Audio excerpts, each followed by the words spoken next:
nombre es Daniel Ramón Pardo, soy nacido acá en la ciudad de Santa Fe, en el barrio Escalante, populoso, un barrio viejo de gente grande así. Bueno, una familia compuesta, tenía un hermano menor y mis padres. Después del año 72 fuimos a vivir a otro lugar, atrás de la tecnológica, y ahí transcurría mucho mi vida entre el canotaje, la escuela, todo ese tipo de cosas que hemos sido también nosotros muy precursores de eso. Así que hemos desarrollado todas esas actividades, y yo siempre estaba en una etapa de la vida que no encontraba el agujero al valero, como bien dice, ¿no? Entonces empezaba a ver qué era lo que me gustaba, porque en realidad yo siempre pensé que tenía que hacer un trabajo que a mí me gustaba, no un trabajo que no me gustara. Y lo que más me gustaba era viajar. Entonces empecé a plantearme, ¿cómo hago para viajar? Y yo llegué a la conclusión de que para mí había tres formas de viajar. Una era tener mucho dinero, la otra es tener un talento, como un músico, un poeta y un artista. Y la otra era trabajando. Plata no tenía, talento tampoco. Me fui a trabajar. Y ahí descubrí el mundo de los barcos, que me fascinó cuando navegaba en el Paraná, los veía pasar. Y tomé la decisión de ir a rendir a Rosario para que me den la libreta de embarco. Bueno, fuimos a rendir, rendimos bien, todo bien. Y ¿Qué había en Rosario? en Rosario, en la prefectura, ahí te tomaban los exámenes en esa época, años 1978. Bueno, logramos conseguir la libreta, todo, después había que conseguir trabajo. Bueno, fui, me anoté en la empresa Elma y por medio de un amigo mío que me dio una buena mano, creo que a la semana ya me llamaron para trabajar. Y embarqué mi primer buque, el buque Lago Traful, en el 10 de diciembre de 1979. Si nos puedes contar qué era Elma. Elma era la empresa marítima de líneas marítimas argentinas, era la empresa de la Marina Mercante Argentina. Yo en ese momento cuando entré tenía más o menos unos 60 barcos. Y cuando nos fuimos, que cerraron la empresa en el año 94, quedaban 3. Fue un vaciamiento bastante atroz. Había que sacar era parte de la soberanía. Ya lo decía General Belgrano, el creador de la Escuela de Náutica. Ningún país que se precie soberano puede aceptar que los extranjeros te manejen el comercio. Nunca. Porque ahí vos perdés soberanía. Está claro eso. Es decir, bueno, hoy vivimos otros tiempos y vemos que también hay otras empresas que están en peligro, ¿no? Así que bueno. Bueno, ya empecé mi vida de marítimo. Yo me acuerdo que empecé como aprendiz, porque no sabía el trabajo de los barcos. Así que sabía la comida, trabajaba ahí, limpiaba los baños, limpiaba los pasillos. Y empecé a trabajar en la cubierta para aprender.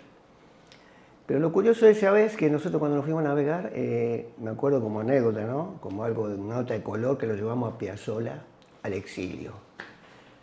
Al exilio lo llevamos a Piazzolla, lo llevamos hasta Rotterdam, me acuerdo, a Holanda. ¿Año aproximado? Ese año, fin del 79, principio del 80. Así que siempre me acuerdo de Piazzolla, porque ese barco, una parte era de pasaje y la otra era de carga, ¿no? Y bueno, el maestro Piazzolla era una especie, ¿viste?, de gruñón, así, ¿viste?, bien, siempre con cara de enojado, ¿viste? Pero no era mal tipo, no era. Siempre lo admiré yo, aparte, ¿viste? Admiré ese talento que tenía para la música, ¿no? Algo único. Bueno, y así empecé con los años a trabajar ahí en la Marina Mercante. Ya después pasé a marinero de segunda. Yo aprendí rápido, es decir, yo en un par de viajes ya pasé a marinero de segunda. Porque de acuerdo a la asignatura que vos tengas, vas acumulando y después te pasas a marinero de primera. Bueno, las asignaturas son las millas navegadas, nada más. Digamos así como los kilómetros recorridos. Bueno, estuvimos navegando, yo hacía mucho la línea Norte Europa y después empecé a hacer, con el Formosa, el barco que fuimos a Malvinas, empecé a hacer la línea Caribe, Golfo de México. Yo me acuerdo siempre, porque me acuerdo que estuve una vez, 2 años sin conocer el invierno, porque cuando venía acá era verano y cuando volvía allá nunca era invierno, porque siempre hace calor. ¿Navegaciones de cuánto tiempo, por ejemplo? 2 o 3 meses. 2 o 3 meses. Después hoy he hecho otras navegaciones más largas, a Oriente, por ejemplo, de 4 meses, 4 meses y medio, al Pacífico, cruzaba el estrecho de Magallanes y subías hasta Canadá, tocando todos los puertos, ¿no? Obviamente. Es decir, había una presencia del país con sus barcos, ¿no? Una presencia muy, muy fuerte. Después había muchas líneas, inclusive la línea del Mediterráneo, después había una línea que iba a Medio Oriente, a África. Bueno, así todo se fue perdiendo, todo eso se fue perdiendo. Y después eliminaron, a pedido de Estados Unidos, Gran Bretaña, Menem eliminó la Marina Mercante. La dejó en manos de los privados y bueno, ya sabemos lo que pasa con los privados, ¿no?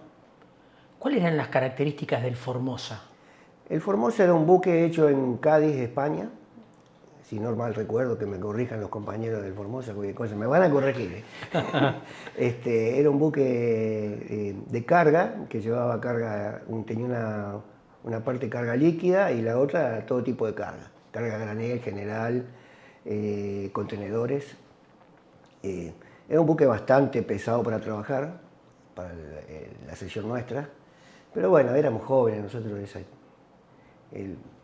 Los marinos es un trabajo para gente joven, ¿viste? No es para... Inclusive en Europa la tienen clara, cuando llevas 40 años ya te evalúan y si no estás apto te bajan a tierra, ¿viste? Es decir, acá nunca ocurrió eso, pero debería haber ocurrido. Es decir, se hace muy difícil navegar después de los 40 años. Bien. Así que bueno, y así seguimos durante... Y te pasaría a contar en este momento... Cuando volvimos para el 2 de abril. ¿Dónde nos encontró el 2 de abril? Veníamos de viaje del Golfo de México. Hacíamos varios puertos, hacíamos toda la costa de Brasil, después hacíamos Puerto Rico, Jamaica, República Dominicana, Estados Unidos, hacíamos Miami, Tampa, Florida, Mobile, después Houston, el famoso canal de Houston, después íbamos a México, hacíamos Veracruz, Tampico, Coatzacoalcos, y todo ese... La verdad que era una escuela muy buena para aprender a vivir. Viajar también se enseña a vivir, ¿no? A mí me gustaba mucho, porque te mostraba mucha libertad. Y el 2 de abril, nosotros estábamos volviendo a Buenos Aires, estábamos a la altura de Brasil, no me acuerdo bien si estábamos a la altura de, no sé si de Recife o más abajo, por ahí estábamos. Y bueno, llegamos a Buenos Aires, se descargó toda la carga que había, y el barco fue invadido por los verdes. Se vino toda la onda verde, le digo yo, de los militares, ¿no? Y era una época donde nadie preguntaba nada, ¿viste? Por ahí preguntar era inconveniente, ¿viste? Era peligroso. Así que, bueno, empezaron a cargar el barco y cargaban. Y lo cómico que la carga tenía carteles que decían Islas Malvinas. Pero nadie te decía dónde íbamos, ni nada por el estilo. Y así fue que empezó el derrotero. Terminamos la descarga, embarcaron 45 suboficiales, oficiales del ejército y un suboficial de la Fuerza Aérea. Claro, había problemas porque el barco no tenía capacidad como para darles comodidades para que duerman, ¿no? Porque era un barco carguero, no era un barco pasaje. Así que algunos tenían que dormir en contenedores, otros le prestaban un lugar en el camarote para que duerme en el suelo. No fue mi caso, pero pasaba eso. Bueno, ahí empezamos a interactuar con los militares esto. Después me enteré después de la guerra que solo volvieron todos. Creo que no murió ninguno, me parece que no murió ninguno, o uno, no estoy seguro. Porque yo después me desconecté, ese tipo ya no era lo importante para mí. Pero sí me importaba que le haya ido bien. Así que bueno, de ahí salimos a Recalada, imagínate, gente del ejército, de tierra, en un barco, va a sufrir. Evidentemente va a sufrir y sufrieron. Sufrieron por el hecho de, bueno, se mareaban. Cuando salís al mar, los primeros días andás medio mareado por los químicos que tiene el agua de mar y entonces hasta que te adaptás te pasa un día o dos, ¿viste? Sí, pero los mareos del movimiento, eso no te lo quita nadie.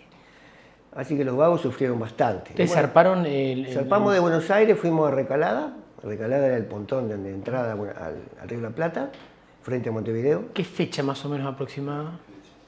Ay, mirá, te podría decir que, no me acuerdo muy bien, pero fue a mediados de abril. Mediados de abril. Yo no soy muy bueno con las fechas, pero eso te lo puedo averiguar. De ahí fuimos a Punta Quilla. Punta Quilla, que es la desembocadura del río Santa Cruz, donde ahí existía un muelle para supply. Los supply son los abastecedores de la plataforma de petróleo. Claro, pero era un muelle que tenía una defensa, no sé, que tenía como 10 metros la defensa, sí, una defensa impresionante. Es un lugar muy raro ese porque es un lugar de mucha marea, hay muchas orcas, hay una pingüinera, un lugar muy lindo para verlo en verano, pero no en invierno. Así que para bajar la gente había que bajarla en una jaula porque no había forma de poner la planchada. Ahora creo que ya está solucionado eso, pero en ese momento, te hablo del año 1982, existía eso. Bueno, estuvimos ahí un par de días, no se sabía qué íbamos a hacer, no nos decían nada nosotros, ¿viste? Pero más o menos uno se daba cuenta que había algo que no. El control del buque quedó en manos de la Armada. En este momento fuimos hasta ahí y bueno, subió un capitán de navío, que no sé cómo se llama, la verdad que nunca supe cómo se llamaba, pero sí lo que me llamó la atención de él fue lo que te voy a comentar a continuación. Salimos para Malvinas de noche, bueno, y bueno, el hombre iba en el puente, no hablaba con nadie, fumaba y tomaba café nomás. Se lo notaba medio extraño, ¿viste? Y él era el capitán militar, y después estaba el capitán del barco, el buque mercante, el capitán Gregorio.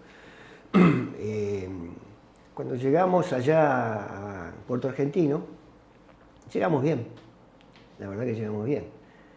No sé si no nos hundieron que nos podrían haber hundido los submarinos, pero parece que no. Pero seguramente nos vieron, yo no estoy seguro de eso, no tengo ninguna duda. Así que bueno, llegamos ahí y también iba un práctico del sur, que era muy amigo de Galtieri, se llamaba Rodríguez de apellido, que él estaba muy enfermo y se ofreció como voluntario. Después falleció al poco tiempo. Una persona muy agradable, muy de barba, así, muy agradable, muy conocedor del sur, ¿viste? Que no es cualquiera, es práctico del sur, ¿viste? Práctico que... Prácticos son los que te llevan los barcos, te lo entran al aeropuerto, te lo sacan, te hacen navegar en los ríos, en las entradas, entonces, Un vaquiano de... algo como un vaquiano más, con más título, digamos, como decirlo de otra manera. Y bueno, llegamos ahí, bueno, tuvimos que fondear la bahía, ahí en la bahía de Puerto Argentino. Y apenas fondeamos, yo me acuerdo que estaba en el puente, el hombre de la Armada se desplomó. Se desplomó y tuvieron que llamar a la ambulancia y se lo llevaron. Nunca supimos, yo por lo menos nunca supe qué le pasó, si sobrevivió, si le pasó algo. Se ve que le dio un ataque, no sé. Para mí estaba muy asustado. Es la sensación que me dio por su forma de comportamiento, ¿no? Por su comportamiento así, tan retraído. Ojalá que no, pero es la sensación que me dio a mí. Bueno, y ahí empezamos. Bueno, cuando llegamos ahí nos encontramos con una realidad que nosotros, la función nuestra era la logística. Nosotros llevábamos una bodega, la bodega 3, que iba llena de munición de mortero, la bodega 1, que llevamos llena de JP1. El JP1 es el querosén parafinado, la nafta de los aviones, que usan los aviones. Después llevábamos todo tipo de cosas, muchos contenedores, cocina, llevamos máquinas, algunas máquinas también, y muchos contenedores con comida, con ropa. Inclusive antes de irnos nosotros el 1 de mayo abrimos un contenedor de eso y quedaron ahí. Creo que nunca llegaron a destino de las manos de los soldados, me parece que no.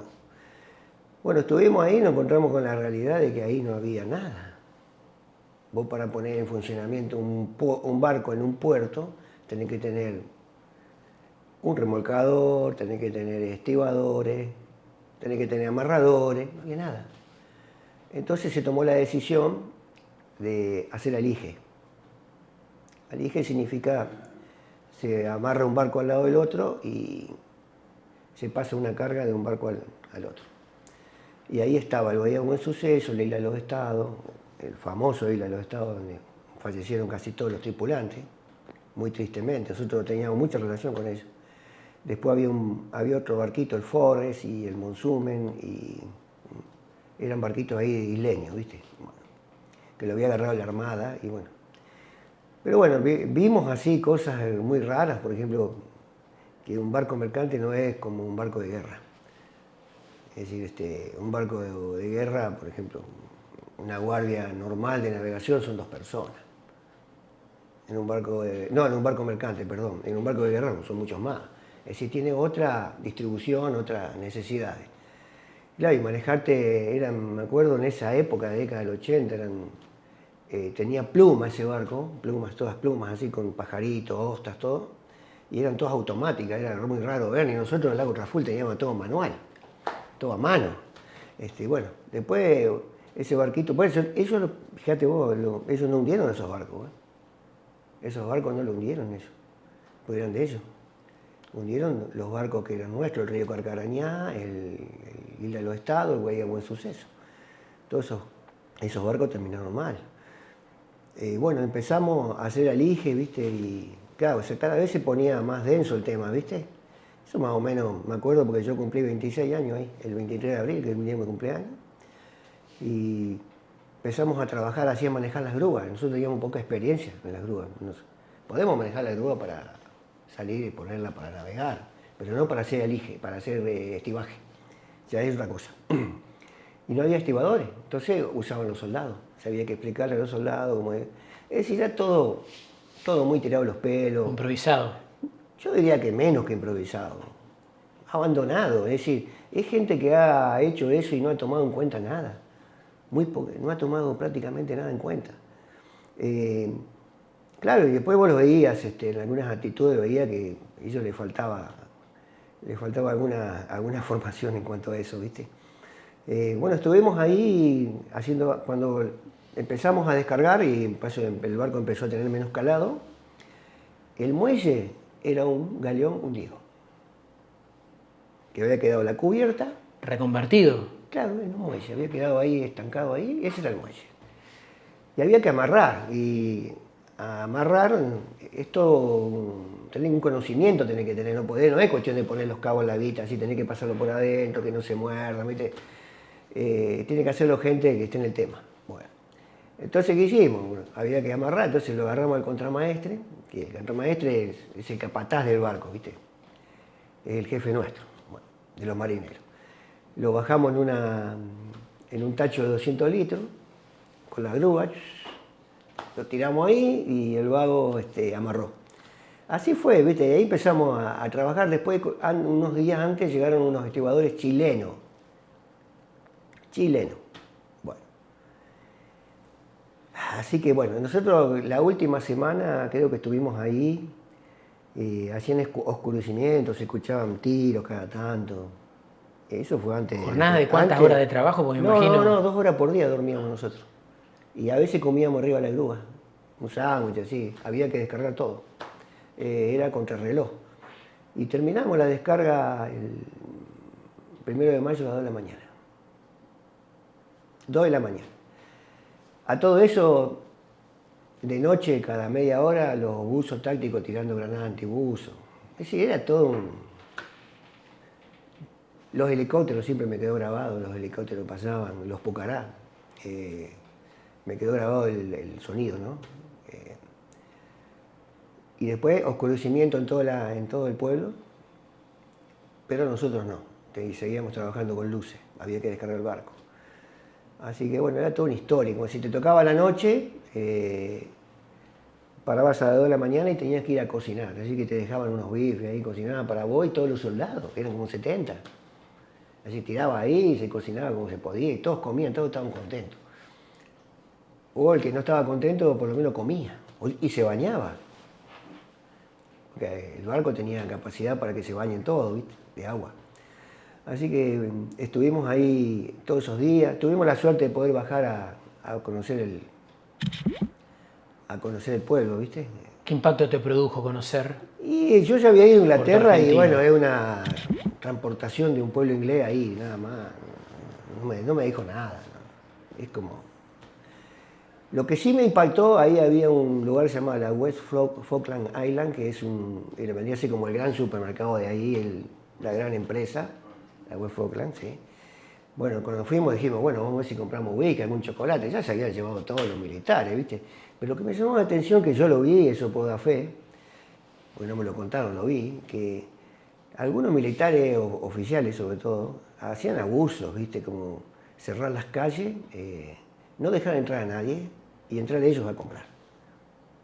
Cosas realmente de muy mal gusto. Sinceramente a mí me pareció en ese momento, bueno, ellos estaban acostumbrados a hacer eso en esa época, podían hacer lo que querían. No había respeto por el otro, ¿viste? Así que bueno, eso más o menos te cuento en líneas generales. Me dijiste que estuvieron hasta el 1 de mayo. Estuvimos hasta el 1 de mayo, a las 2 de la mañana terminamos la descarga. Salimos del muelle y nos fondeamos la bahía. La bahía de Puerto Argentino es una bahía grande, muy bonita, bastante bien adentro te metés, ¿viste? Y podés estar bastante seguro de todo de las tormentas, ¿no? Y estábamos cerca del aeropuerto, se veía enfrente, y creo que a las 4:45, 4:50 empezó el ataque. Que ellos primero atacaban con los aviones Vulcan, me acuerdo que se escuchaban ruido de todo tipo de bombas, ¿no? Y si vos mirás el video, hay un video del día 1 de mayo, que hay unos barcos que están fondeados en la bahía. Bueno, uno de esos estamos nosotros. Uno de esos es el Formosa. Fueron testigos directos del primer bombardeo. Exacto, el primer bombardeo, sí. Bueno, entonces nosotros no teníamos razón de quedarnos, teníamos que irnos de ahí, pues ya no teníamos nada que hacer. Habíamos descargado todo. Entonces el capitán le dice al jefe de ahí, de Puerto Argentino, le dice, mire que nosotros nos vamos a Villa del Continente. Por supuesto, nos avisó. Porque, bueno, vaya a saber las razones, ¿no? Pero bueno, eso es muy común.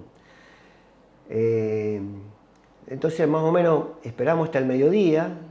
El mediodía los ingleses se retiran un poco. Al retirarse, aprovechamos para salir. Y salimos... El mediodía ya del 2 de mayo. Del 1 de mayo. Del primero de mayo. El mismo día. Aprovechamos para salir y salimos por el sur. Y bien al sur del archipiélago hay una islita, se llama Isla Pelada, la islita creo que es la que más al sur está del archipiélago. Bueno, ahí es donde nos atacaron, fuimos objeto de un ataque de los aviones argentinos. Evidentemente el jefe no había avisado al continente que salíamos nosotros. Y claro, los aviadores en el afán de, bueno, que estamos nosotros inaugurándonos la guerra, cualquier cosa que veía se ve que le tiraban en ese momento, ¿no? Bueno, la cuestión es que nos tiraron varias bombas, ¿viste? Nos ametrallaron 2 veces, el A4 de Capitán Pablo Carballo, a cual le mando un saludo sin ningún rencor, porque yo también lo considero una víctima, no lo considero un culpable a Pablo Carballo.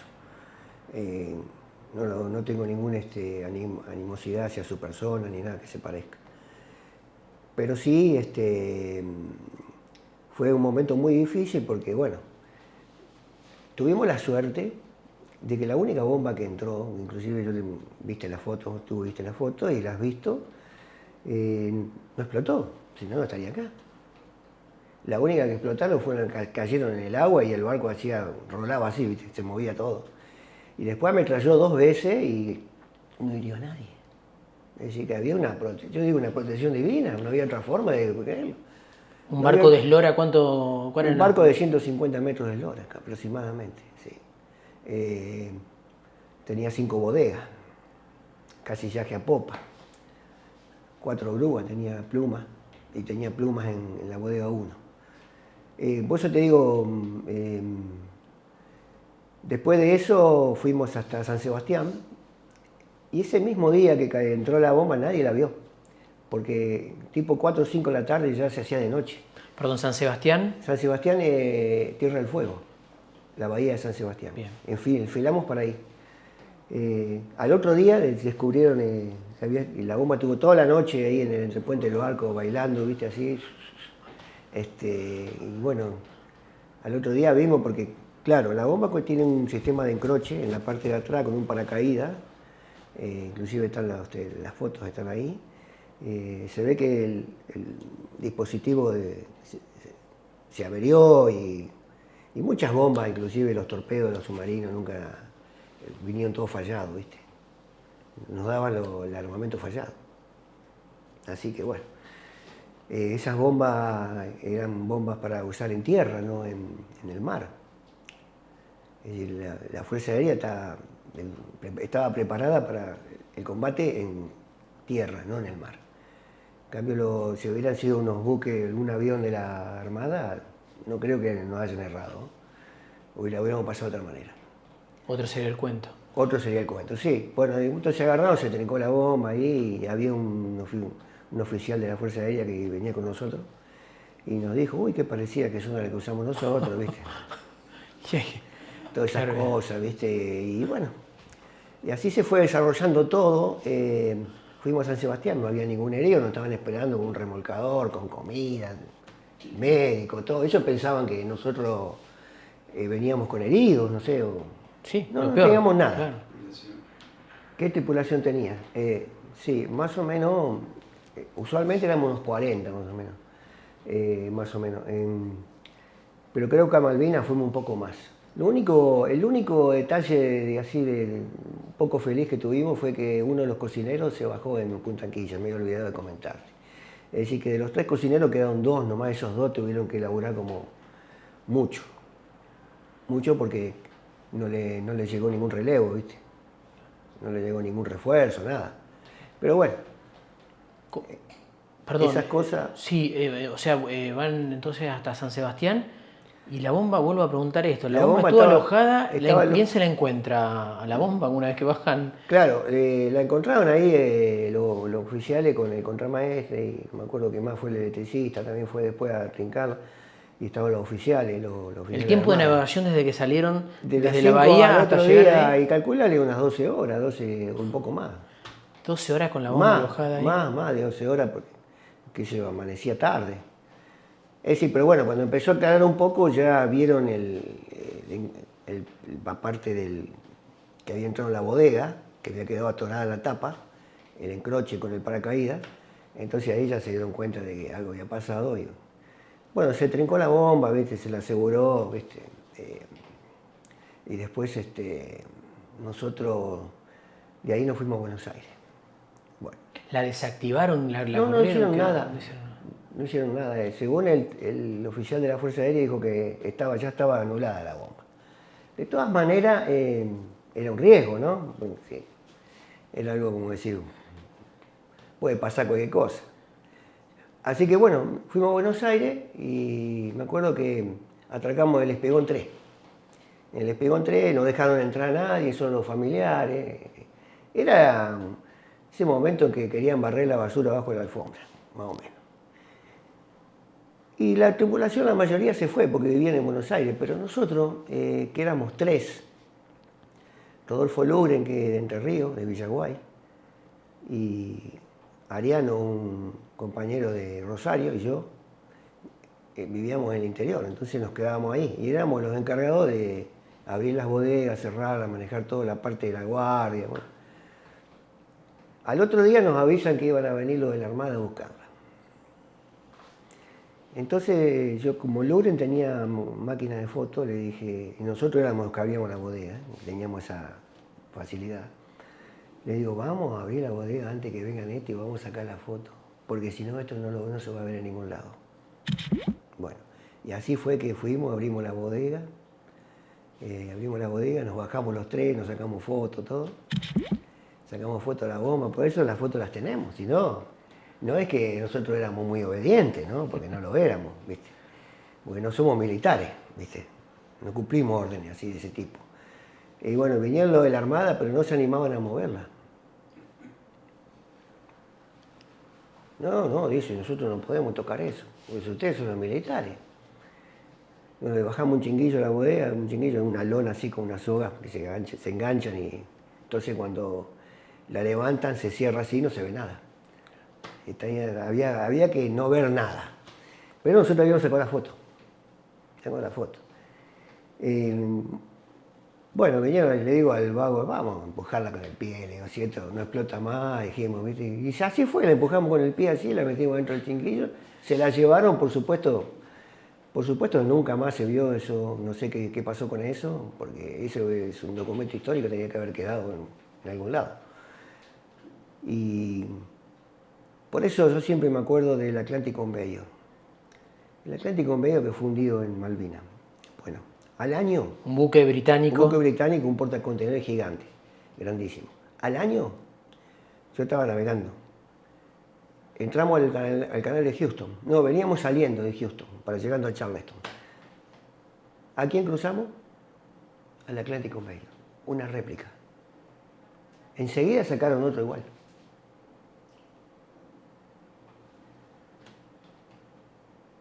Nos queríamos morir. El mismo barco.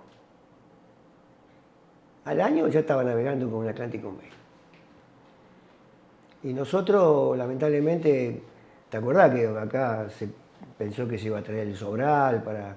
Y bueno, es como que no se quiere mantener viva la imagen esta de la historia, ¿viste? No se quiere mantener, se quiere esconder. El Formosa ya fue desguazado.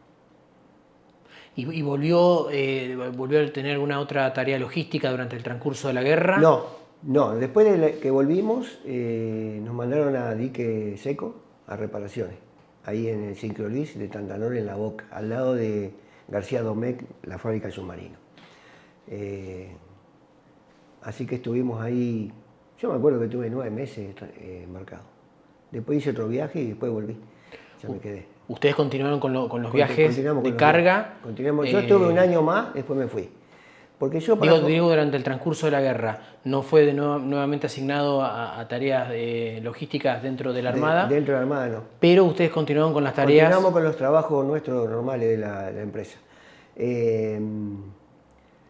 Yo estuve un año más ahí en el Formosa, después me fui porque yo consideraba que para formarme como marino tenía que trabajar en muchos barcos. Entonces empecé a trabajar en distintos barcos, un montón de barcos trabajé. Y terminé en el Isla Gran Malvina, un portacontenedor en una maravilla de barco, la verdad que era muy lindo. Y ahí terminé, en julio del 1994.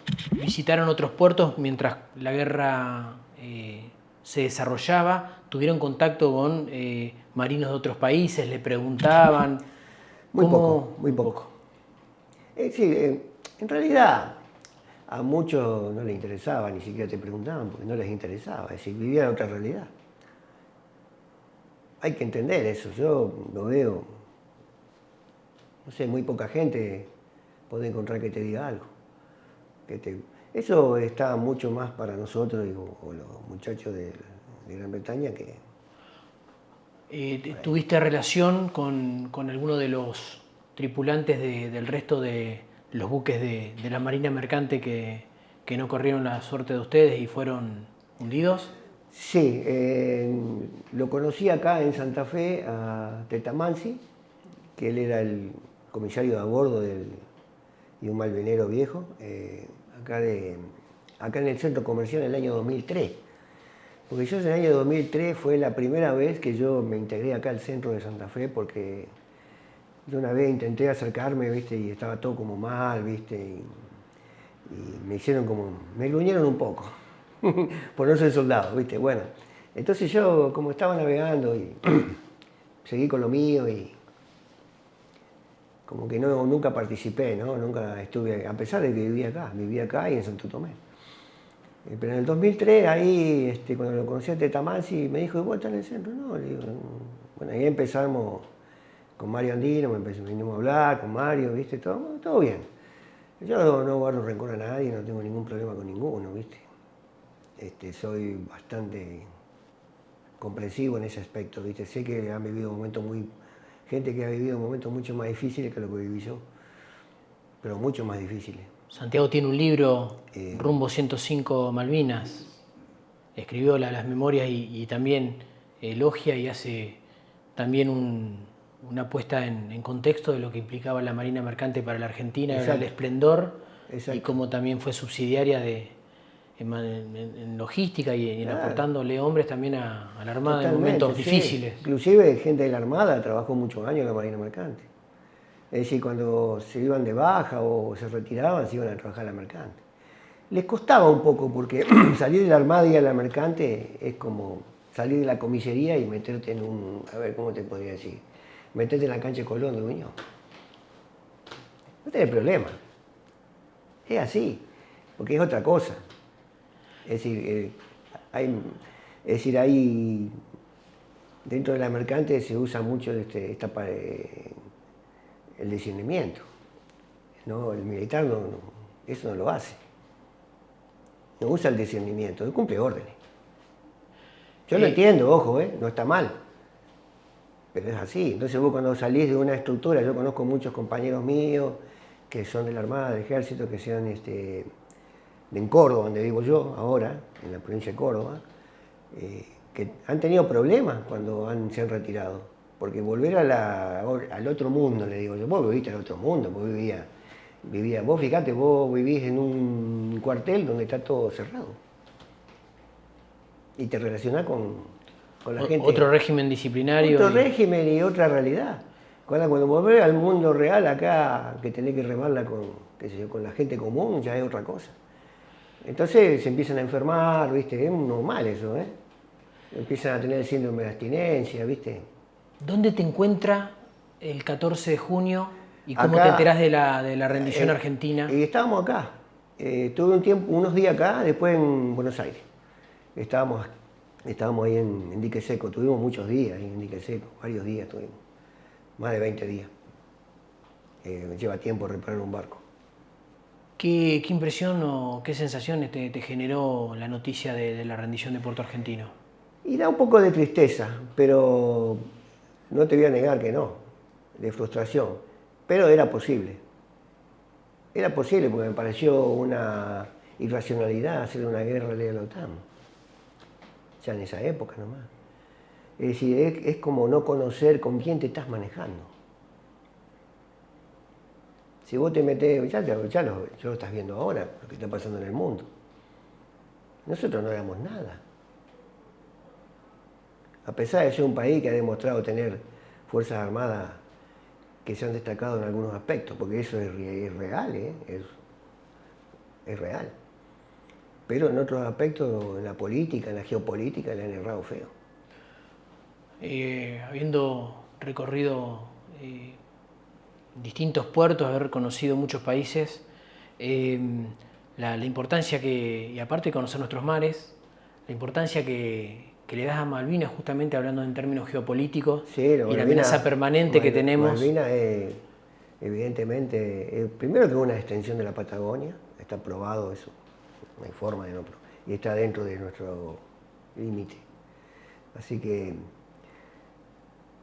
lo que pasa, bueno, que los poderosos se apoderan de lugares que son sumamente estratégicos. Es la puerta a la Antártida, la puerta al Pacífico.